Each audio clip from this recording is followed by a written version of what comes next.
மேனியை அரசு மருத்துவமனைக்கே ஒப்படைத்து விட்டார்.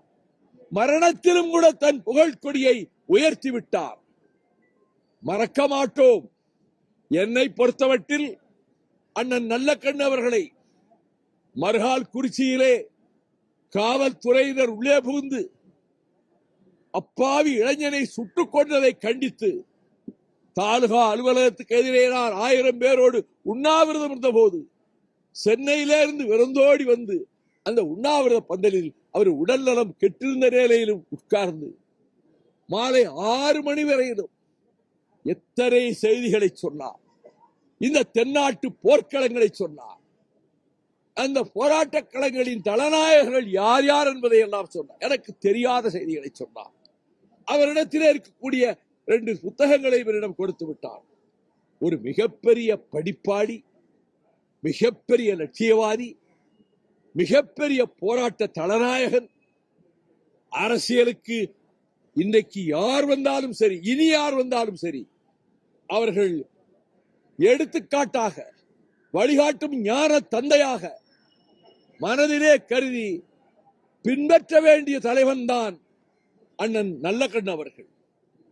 எளிமையின் சிகரம், நேர்மையின் சிகரம், பாட்டாளி வர்க்கத்தினுடைய உரிமைக்கு கொடியேந்தி முழக்கம் இடுவதிலே சிகரம், ஒடுக்கப்பட்டவர்களுக்கு விடியலுக்காக ஏங்கிய உள்ளம், சாதி மறுப்பு போராட்டங்களை முன்னின்று நடத்திய தீரர், அனைத்து பிரச்சனைகளிலும் தமிழக நிலையை காப்பாற்றுவதற்கும் இந்திய உபகண்டத்தினுடைய ஜனநாயகத்தை பாதுகாப்பதற்கும் மதச்சார்பின்மையை நிலைநாட்டுவதற்கும் சாதி பிணக்குகள் அடியோடு அகல்வதற்கும் சமத்துவம் தழைப்பதற்கும் சமூக நீதி மலர்வதற்கும்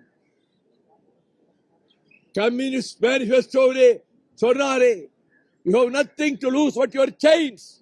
அடிமை விலங்குகளை தவிர நீங்கள் எதையும் இழக்கப் போவதில்லை என்பதை ஆழமாக நெஞ்சிலே பதிய வைத்துக் கொண்டு தன் மொத்த வாழ்க்கையையும் லட்சியத்துக்காகவும் ஏற்றுக்கொண்ட இயக்கத்துக்காகவுமே அர்ப்பணித்த ஒழுக்க சீலர், உத்தமர், அம்மாமனிதன், வாழ்நாள் போராளி, எங்கள் நெஞ்சத்தில் அணையாத தீபமாக ஒளி வீசிக்கொண்டே இருப்பார்.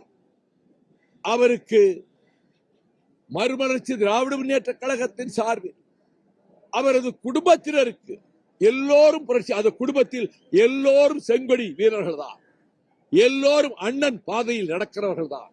அந்த குடும்பத்தினருக்கு, உற்றார் உறவினருக்கு, உறவினர்கள் என்பவர்கள் எல்லாம் கம்யூனிஸ்ட் தோழர்கள் தான்.